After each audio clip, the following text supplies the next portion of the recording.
So hi how are you. इस video में हम बात करने वाले हैं टैन के बारे में। टैन हमें कैसे चढ़ती है, वो हमें ज़्यादातर कैसे परेशान करती है और वो हमारे ज़्यादातर कौन से बॉडी पार्ट्स पे चढ़ती है और कहाँ से उसको निकालना बहुत मुश्किल हो जाता है। तो बेसिकली आपने अगर मेल हो अगर आप, जैसे कि मुझे भी ये चीज़ की प्रॉब्लम होती है कि जब हमें धूप में जाना होता है और हम टी-शर्ट में होते हैं और समर्स का टाइम चल रहा होता है, तो डेफ़िनिटली हमारा ये जो एरिया है वो बहुत ज़्यादा डार्क हो जाता है। कंपैरेटिवली इस वाले एरिया से ये वाला एरिया बहुत ज़्यादा डार्क हो जाता है, जिसके बाद हमें थोड़ा-सा एम्बैरेसिंग भी लगता है। अगर हम बनियान में या कुछ ऐसी कोई चीज़ में जैसे सैंडो में अगर हम घूमना चाहते हैं, तो वो एक जो लाइन है वो बहुत ज़्यादा बुरी दिखती है, जिसकी वज़ह से हमें वो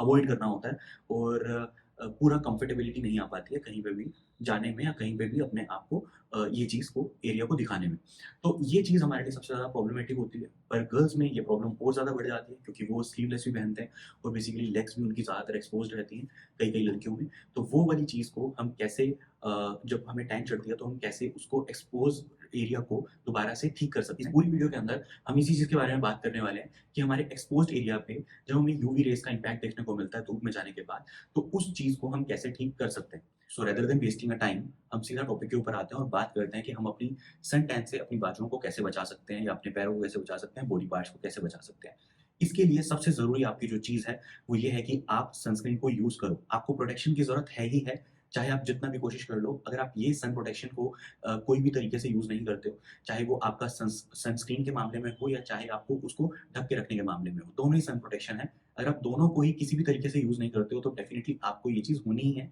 और यही वजह है कि आपको जो टैन है, वो सबसे ज़्यादा चढ़ती है और इसका एरिया बहुत ज़्यादा डिफ़रेंस दिखने लग जाता है। अब अगर आप सनस्क्रीन यूज़ करते हो, तो ऐसा बहुत बार हो सकता है कि आपको जो है वो हाफ स्लीव्स ही पहननी है क्योंकि गर्मियों का टाइम है, फुल स्लीव पहनने का मन नहीं करता। पर स्टिल अगर हम हाफ स्लीव पहनते हैं, तो एटलीस्ट हम सन प्रोटेक्शन का यूज़ करें ही करें सनस्क्रीन्स के मामले में। हम ग्लव्स भी पहन सकते हैं, पर ज़्यादातर मेल्स के अंदर ग्लव्स पहना हुआ बहुत ज़्यादा अच्छा नहीं लगता है, लड़कियों को फिर भी अच्छा लगता है। स्टिल आप उस चीज़ को अपने सनस्क्रीन के तरीके से तो अपने जो प्रोटेक्शन है वो आप बचा ही सकते हो, अपने जो हाथों को है वो बचा ही सकते हो। तो बेटर रहेगा कि आप सन प्रोटेक्शन को यूज़ करो। तो इसके अंदर भी आपके लिए एक लूप होल है कि सन प्रोटेक्शन क्रीम्स जो होती हैं, सनस्क्रीन जो होती हैं, वो बहुत ज़्यादा आपकी बॉडी को नहीं बचा पाती हैं। 97% का रेशियो होता है, 3% फिर भी आपको एक बर्निंग दिखेगी और एक डिफरेंस हमेशा दिखता रहेगा आपको अपनी बाजुओं के अंदर टिल द टाइम सर्दियाँ नहीं आ जाती। पर अगर आप इसको सच में बचा के रखना चाहते हो, तो आप एक चीज़ का सॉल्यूशन साथ में रख सकते हो कि आप सन प्रोटेक्शन को तो यूज़ करो ही करो, पर रेदर देन आप हमेशा हाफ स्लीव पहनने की आप ये भी कोशिश कर सकते हो कि आप फुल स्लीव्स की जो कपड़े हैं, वो ज़्यादातर पहनो और जिस दिन आपको कहीं पे जाना है, ओकेज़न है, जैसा है कि जहाँ पे आपको हाफ स्लीव पहनना ज़रूरी है या फिर आपको लगता है कि ना मुझे ये चीज़ वो ज़्यादा सूट कर रही है। अगर आप इस सिनेरियो में आते हो, तो ही आप सनस्क्रीन का यूज़ करो, रेदर देन कोशिश करो कि आपको फुल बाजू की ही कोई ऐसी चीज़ पहनो। ये ज़रूरी इसलिए है क्योंकि कपड़े से ज़्यादा अच्छा सन प्रोटेक्शन सनस्क्रीन भी नहीं दे सकती है। आपने ये चीज़ देखी ही होगी, जब आप सनस्क्रीन लगाते हो तो आपको फिर भी हल्का ब्लैकनेस रहता है, पर अगर आप कपड़े लगाते हो, जैसे कि अभी भी आपने कपड़े पहन रखे हैं और आप अपनी चेस्ट एरिया को देखोगे तो आपको पता चलेगा कि वो बहुत ज़्यादा फेयर है क्योंकि वहाँ पे जो है सन इतना ज़्यादा नहीं कर पाता है क्योंकि कपड़ा एक आपने पहना होता है। और गर्ल्स में भी अगेन मैं ये सेम ही बात बोलूँगा कि जब भी आप कोई ऐसा कपड़ा पहनते हो जो कि कट स्लीव है या फिर हाफ स्लीव है या फिर जो नीचे से जो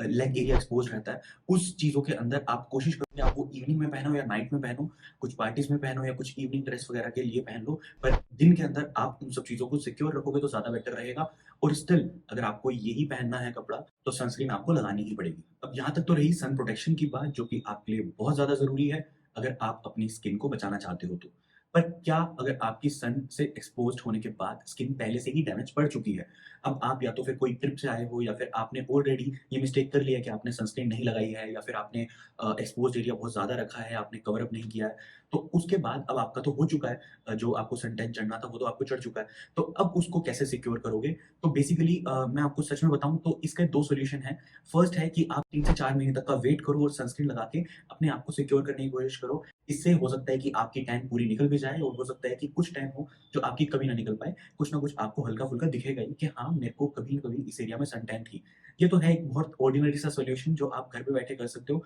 पर मुझे नहीं लगता इस चीज़ के ऊपर जाना चाहिए। पहला इसलिए क्योंकि ये बहुत ज़्यादा टाइम ले लेता है अपना रिज़ल्ट दिखाने के अंदर और अपने रियल स्किन टोन के अंदर आने के अंदर। और सेकंड ये कभी-कभी पूरा रिवर्स हो भी नहीं पाता है क्योंकि वजह ये होती है कि आप बहुत ज़्यादा सन एक्सपोज़्ड हो चुके होते हो और उसके बाद उतना रिवर्स आना स्किन के लिए नॉर्मली इतना ईज़ी नहीं रहता। सो इस पर्टिकुलर सिनेरियो के अंदर जहाँ पे आप ये डिसाइड कर चुके हो कि आपको सन टैन से इजाद पानी है, उससे छुटकारा पाना है और आप उसके लिए इतना वेट भी नहीं कर सकते कि आप 3-4 महीने तक बैठ के वेट करो पर्टिकुलरली कि ये सन टैन जाएगा या नहीं जाएगा, वो भी रिस्क के साथ कि क्योंकि ये प्रॉपर्ली तो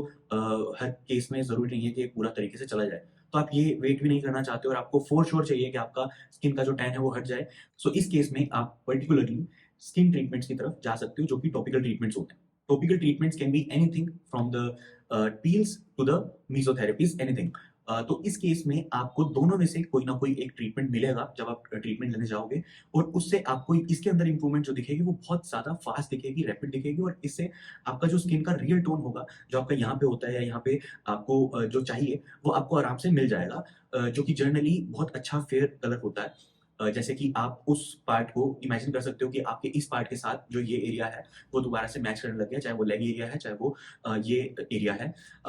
इसके साथ-साथ आपको ये भी चीज़ देखने को मिलेगी कि ये जो प्रोसीजर है आपके ऊपर फ़ास्ट तरीके से काम कर रहा होगा। सो बेसिकली मेरा ये ओपिनियन है आपके लिए कि अगर आप फ़ास्ट तरीके से अपना सॉल्यूशन चाहते हो और फॉर श्योर ट्रीटमेंट चाहते हो, फॉर श्योर सॉल्यूशन चाहते हो, तो you should go for the topical treatments as soon as possible क्योंकि अगर आप इसको लेने में भी लेट कर देते हो, तो भी इसके साथ एक रिस्क बढ़ जाता है कि आपकी पूरी टैन उतर पाएगी या नहीं उतर पाएगी। तो अगर आपको ये चीज़ अभी से फ़ील होने लगी है कि हाँ, मुझे टैन नया-नया आने लगा है या फिर ठीक है बहुत ज़्यादा टैन नहीं आया है या बहुत ज़्यादा टाइम से नहीं है, सालों से नहीं चलता आ रहा, तो कोशिश करो कि जल्दी से जल्दी आप अपना ट्रीटमेंट ले लो और इसी से आपको अपना एक अच्छा जो सॉल्यूशन मिल पाएगा। सो होपफुली ये वीडियो आपको बहुत इन्फॉर्मेटिव लगी होगी और मैंने इस वीडियो को बहुत ज़्यादा ट्रीटमेंट से इसलिए नहीं भरा है, क्योंकि मुझे पता है कि आप फिर ज़्यादातर ट्रीटमेंट्स में ही कन्फ्यूज़ हो जाओगे कि मैं ये वाला ट्रीटमेंट लूँ या फिर ये वाला ट्रीटमेंट लूँ। इसीलिए मैंने आपको सिर्फ़ एक ट्रीटमेंट बताया और वो बेस्ट ट्रीटमेंट है। अगर आप इसके अलावा कोई भी ट्रीटमेंट सोचते हो कि नहीं, नहीं मुझे लेज़र पे चले जाना चाहिए या हो सकता है कि मुझे किसी और चीज़ के ऊपर चले जाना चाहिए, तो आपको उस चीज़ की ज़रूरत सच में नहीं है। मैंने आपको एक बेस्ट ट्रीटमेंट बताया अपनी स्किन की टैन को हटाने का। तो इसके अलावा आप अपने ट्रीटमेंट को लेके बहुत ज़्यादा कन्फ्यूज़ मत होना। आप जो भी ट्रीटमेंट चाहो वो आप करवा सकते हो, पर मेरे सजेशन के हिसाब से आपके लिए यही टॉपिकल ट्रीटमेंट बेस्ट रहेगा। So thank you so much for this video. Have a nice day.